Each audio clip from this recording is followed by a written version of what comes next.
Apresentado por Gugu Liberato, que já fazia sucesso no SBT com O Viva a Noite e O Passa ou Repassa, a história do Domingo Legal começou em 17 de janeiro de 1993, durante o seu primeiro ano.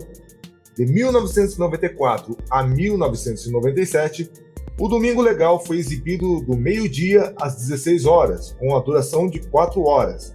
Já líder de audiência, a partir de 19 de outubro de 1997, o Domingo Legal muda de horário das 16 horas às 20 horas, passando a concorrer diretamente com o Domingão do Faustão. E aí, pessoal, tudo bom? Estou novamente reunido com o Guitardo e Vini para relembrar algumas passagens marcantes do Domingo Legal, quando ainda era liderado pelo Gugu. E como o próprio Guitardo aí já narrou no início, o Gugu já fazia um enorme sucesso com o programa Viva a Noite no final da década de 80 e início dos anos 90. E eu lembro de assistir às vezes de relance, né, quando eu era bem pequeno, algumas apresentações, né, quando ia o Polegar ou mesmo Dominó. E nessa ocasião eu nem tinha, né, o SBT na minha casa. Às vezes eu assistia quando eu ia na casa da minha avó e tal. E eu nem peguei, né, essa época aí do início do Domingo Legal, que segundo as informações aí do Wikipedia começou em 1994. E esse início aí eu não peguei. Eu já até passo aqui a palavra pro Guitardo para ver se ele pegou esse início aí, mas no meu caso eu comecei a acompanhar mesmo em 96, quando era aquela fase que o Axé Music estava tomando conta do Brasil e era liderado pelo aquele grupo El Chan, que tinha a Carla Pérez e depois a Sheila Carvalho, né? Então eu já passo aqui a palavra pro Guitardo. Você pegou o início do Domingo Legal ou você também assistia mais ou menos nessa época que eu citei? Eu comecei a pegar, né, Oswaldo, a partir realmente dessa época que você citou mesmo, né? Dessas atrações, né? Foi ali a primeira vez, né? Um dos legados, né, entre aspas, que o Domingo Legal me deixou. Foi ali uma das primeiras vezes que foi descoberto, né? Revelado, entre aspas, humorista, Tiririca, né? Tinha aquela música lá que estava estourada, né? Florentina, né? E foi ali, né? Foi ali que eu vi pela primeira vez ele performando, né? Esse som, né? Digamos assim. E você falou bem, né, Oswaldo? Esse programa ele ficou vários anos no ar com o Gugu tomando a frente, né? E ele era um programa que rivalizava, né? Um tempo depois, né, quando mudaram o horário, ele rivalizava com o Domingão do Faustão pela audiência do horário, né? Quem ficava em primeiro lugar. Aí eu lembro que também, você deve lembrar disso também, eu acho que talvez até o Vini também. Aí teve uma época lá que o pessoal ficou até abismado que teve uma campanha publicitária lá, eu não lembro de que produto que era, se era Omo, se era um produto desse tipo de utilitário para usar em casa, que aparecia o Gugu e o Faustão no mesmo comercial, eles, olha, conseguiram unir o Gugu e o Faustão, e ficaram ali, né, e não sei se um foi no programa do outro que falou, mas era isso, né, o Oswaldo e Vini também já passando a palavra, é um programa que, né, de variedades, digamos assim, que eu vi lá passar muitos artistas, como o Oswaldo bem falou, esse El Chan lá também, os caras eram convidados lá de carteirinha, né, estavam sempre lá no programa, né, os próprios Mamonas ali, né, antes da fatalidade, apareceu várias vezes nesse programa. Teve vários quadros icônicos, né, que surgiram nesse Domingo Legal na época do Gugu, né, e não vou falar ainda sobre esses quadros para, né, não estragar de vez ainda, né, para quando a gente for lá mais pra frente, e já passo também as lembranças iniciais aí do Vini, né, desse Domingo Legal. Você também pegou, a partir de quando você pegou esse programa aí? Olha, que eu lembro, assim, eu acho que foi a partir do ano 2000, mais ou menos, que eu peguei, assim, o Domingo Legal, eu assisti, assim, direto. O que eu lembro que eu assistia bastante mesmo também era o Mr. M, porque agora o SBT, na ocasião, tinha adquirido os direitos de transmissão do Mr. M, né, que até então passava no Fantástico. Eu lembro que eu assistia direto, esse daí tinha várias outras coisas, legal no Domingo Legal, que era lá a era de ouro dele na ocasião. E é isso que eu lembro. Que os quadros também quero deixar pra falar depois. E os convidados lá também é legal, as provas, tudo legal lá. Adorava na época. Bom, então como eu e o Guitardo, a gente tem mais ou menos a mesma idade, o Vini é mais novo que a gente vai primeiro aqui dar uma relembrada nessa época aí, né, de 96, 97, e posteriormente o Vini vai poder contribuir até mais do que eu e o Guitardo, porque já em 2000 e... Acho que eu assisti legal mesmo até 2001, assim, que eu acompanhava sempre, né? Acho que a partir daí eu já não era acompanhador assíduo, né? Bom, mas voltando lá, né? Em 96, né? Acho que eu tinha uns 13, 14 anos. E, pô, é a fase que a gente tá, né? Descobrindo lá, né? Estamos passando lá pelo aquele processo, né? Que a gente começa a colocar a mão na massa ali, né? E esses programas apelavam bastante para isso, né? Para angariar bastante audiência, né? Então, pô, a gente lá, né? A gente era atraído, né? Por mais que eu não gostava de El-Chan lá, mas eu gostava de ver, né? Carla Pérez, né? A Sheila Carvalho, né? Rebolando lá com aqueles shortinhos agarrados. E também tinha todos os convidados, né? A mulherada lá que ficava tudo rebolando.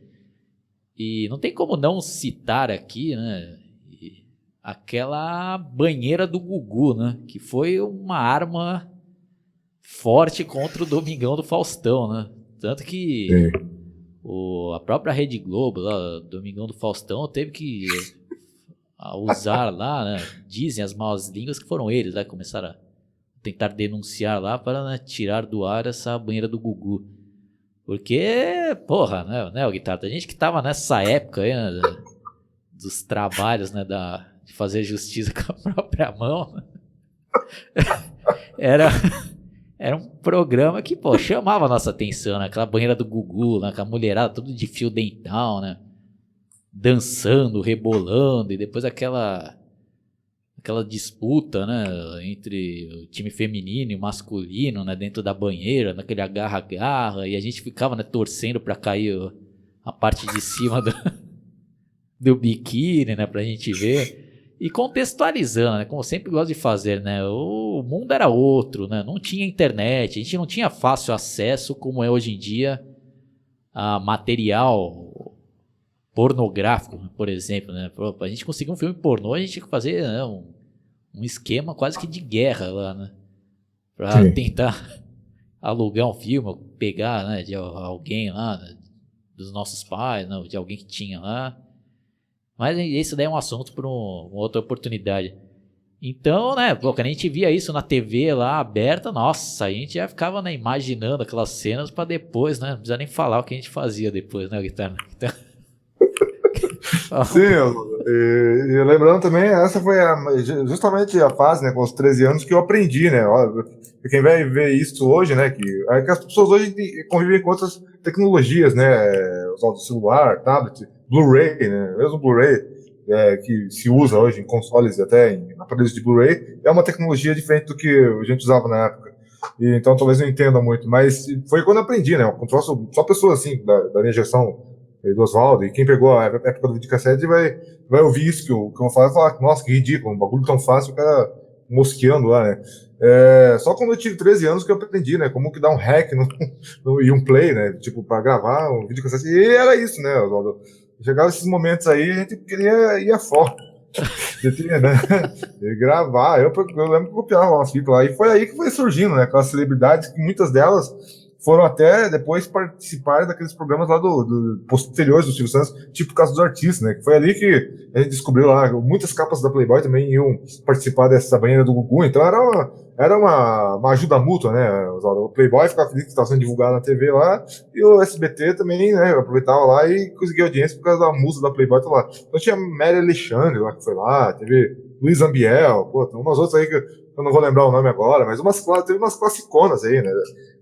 Daquele período aí que, né, marcou uma época, né? Foi algo interessante. Era legal que nesse quadro da banheira, aí os caras participavam com as mulheres, né? Então eles não podiam deixar as mulheres, tipo, tirar o sabonete do fundo da banheira ali, e quem jogasse, conseguisse, né, dos homens ou das mulheres, quem conseguisse quem conseguisse entregar lá pro Gugu mais sabonete ganhava, né, do time dos homens ou das mulheres. E aí fazia todo o esquema, né, aí, como o Oswaldo falou, eles ficavam lá quase que montando em cima das mulheres, quando deixavam elas mexiam lá e as mulheres tentando escapar de cima dos caras que eram maiores, e aí de repente escapava lá e apareciam do biquíni e a galera ia ficar feliz lá. E como o Oswaldo falou, né? Isso dá uma audiência do caralho pro SBT, né? Aí o SBT, eu lembro até, não sei se o Oswaldo vai conseguir depois um link de uma manchete pra colocar aí no, sei lá, só como ilustrativo aí do podcast, mas o Faustão, para tentar concorrer, acho que antes da banheira ser cancelada, né? Pela justiça.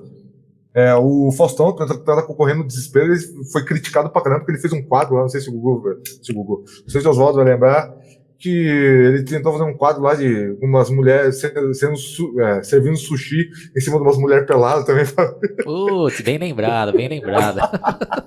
Aí todo mundo começou a cair de pau. Aquela mulher lá que sempre fazia crítica desde aquela época, Sônia Abrão, né? Mas como pode, Silvio Santos? Como pode, Faustão, esse quadro desse? Né? Todo mundo caiu de pau, Faustão.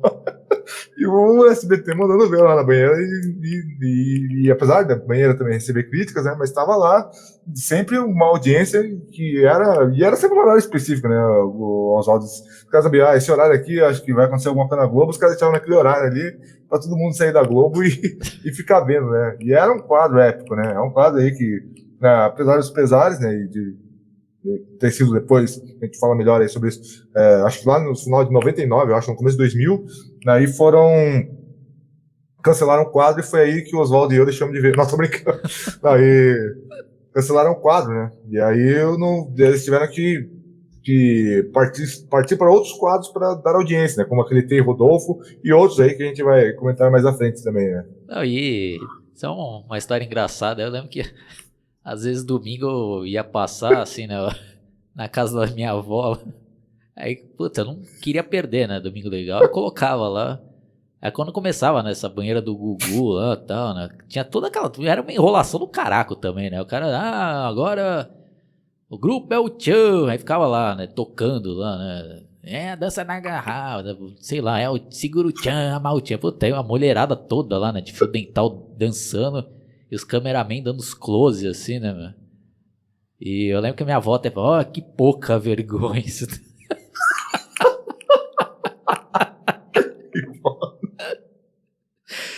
Bom, aí também temos que citar aqui, né, dessa fase aí de 96, 97, aquele programa também histórico dos Mamonas Assassinas.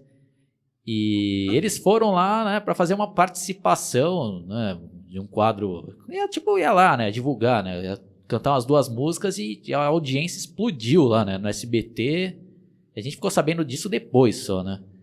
Aí o Gugu começou, né, enrolar lá, não, canta mais uma, né, começava, puta, e a audiência, né, batendo recordes lá e resumindo, né, eles ficaram o programa inteiro lá, colocaram os caras pra participar, né, daquelas brincadeiras, né, de estourar bexiga, né, que também era outra apelação que já existia desde a época do Viva a Noite, né, de a mina pegar uma bexiga, sair correndo e estourar, né, sentando no colo do cara, né, e dar aqueles abraços lá pra estourar a bexiga. Pô, e foi marcante esse daí dos Mamonas aí. Esse daí foi legal pra caraca, né? Porque os caras, né, eram engraçados, né? Putz, aí os caras fizeram render lá. Eles ficaram o programa inteiro lá. E o próprio Guitarra também já citou, né? Outro também que marcou, que era o Tiririca, né? Nunca mais vou contar essa história de Fiorentina. Puta, é toda da hora lá, né, mano? Nunca mais vou falar da de Fiorentina. Puta, aí também é outra música também que a gente não pode deixar de citar, aquela lá do... Putz, era a música lá da banheira do Gugu.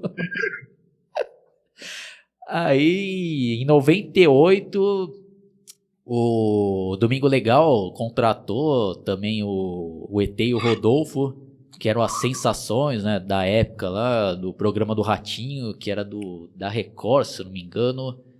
Isso. Era, né, Vini? Aí eles foram contratados, putz, aí Era outros quadros também que eu adorava, né? Aqueles lá que eles iam acordar celebridades. Aí teve um lá que eu até gravei, né, na época. Eu tenho até hoje em dia, né, isso daí ainda gravado, quando ele foi acordar o Maguila lá, e o cara dando mó socão na cara do Rodolfo lá.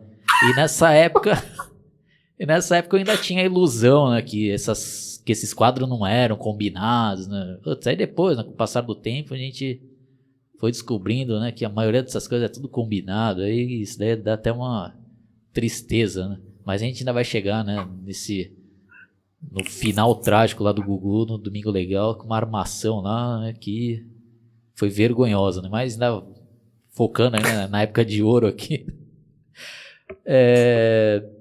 Você lembra a guitarra do ET e Rodolfo, dessa época? E o Vini também, você já pegou a época do ET e Rodolfo ou não? Eu peguei, eu lembro, eu escutava direto eles, inclusive até naquela época era comum até ter figurinha dele nos chiclete, estavam em alta na época, era muito comum eu ver eles lá, tanto quando eles cantavam às vezes no Sabadão, mas a maior parte do tempo, lógico, eu via lá no Domingo Legal, lá, quando eles iam acordar as pessoas, e fazer aquelas aventuras deles lá, às vezes ia passar por outros países, se não me engano, mas eu tinha pegado da época do ET Rodolfo. E também desse do Bom Dia Legal, apesar que o Bom Dia Legal, assim, teve duas fases, que agora eu lembrei. Teve aquela que é o Rodolfo e o ET acordando famoso, e depois teve o Otávio Mesquita fazendo, só que eu acho que o do Otávio Mesquita não era tão popular quanto a do ET Rodolfo.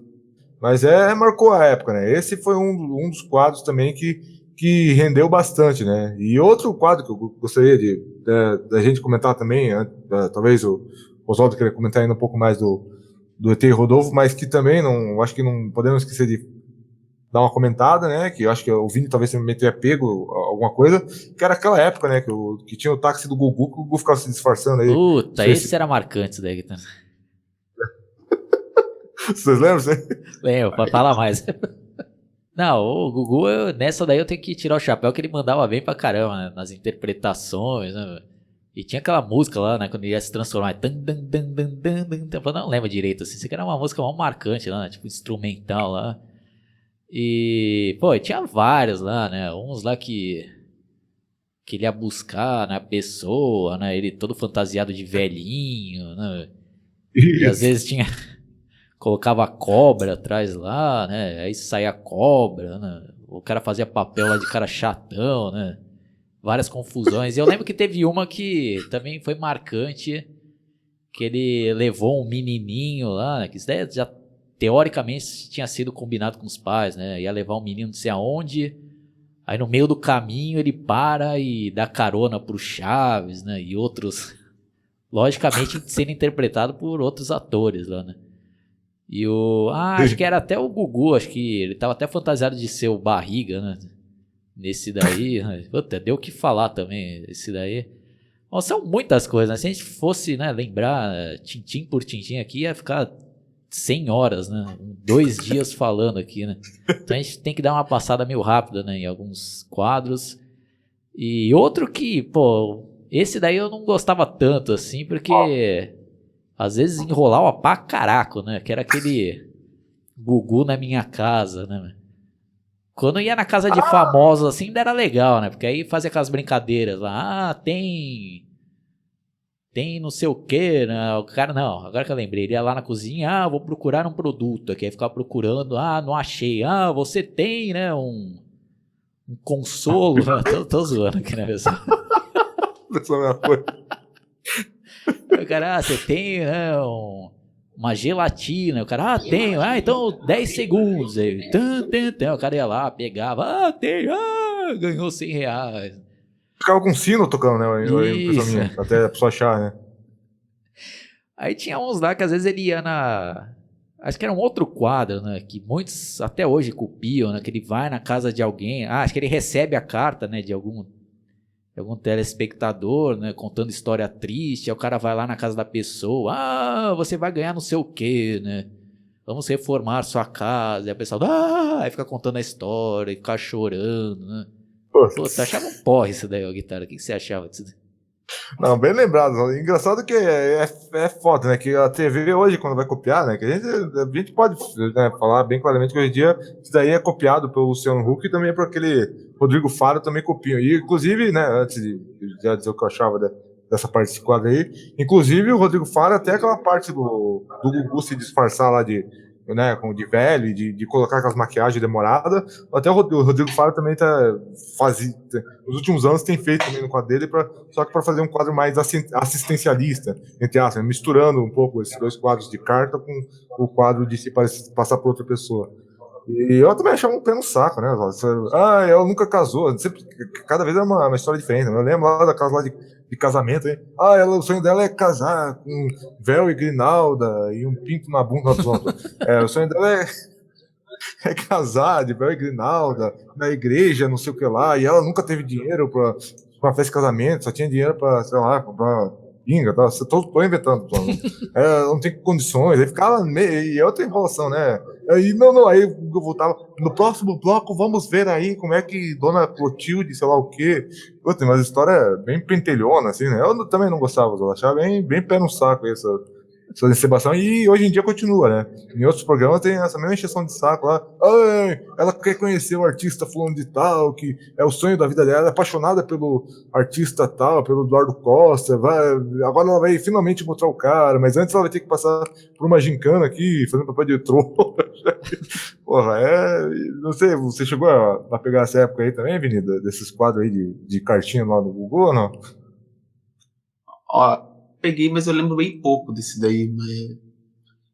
Eu acho que alguns quadros eu lembro muito pouco. Eu lembro mais, eu acho que esse da banheiro do Gugu, que eu lembro, e um lá que os famosos tinham que ficar identificando quem que era o famoso, que mostrava o retrato do Gugu lá no telão, e de pouco em pouco ele ia se formar a cara de um famoso, daí que tocasse sino tinha que falar lá quem que era o famoso, que eles tinham que descobrir lá. Eu lembro pouco, sim. E também as matérias do comandante Hamilton lá, né, que o jornalismo, que é uma coisa que não podemos deixar de citar, que é quando ele descobriu o que ele precisava para ter audiência, que era investir no jornalismo. Eu lembro também, às vezes eles mostravam uns quadros de testar, por exemplo, eu lembro de um que eles estavam testando a eficácia de um para-brisa blindado lá, que o cara lá tinha um que dirigia o carro, e o outro lá estava com a arma na mão para testar a eficácia do para-brisa blindado, alguma coisa assim. E, enfim, né?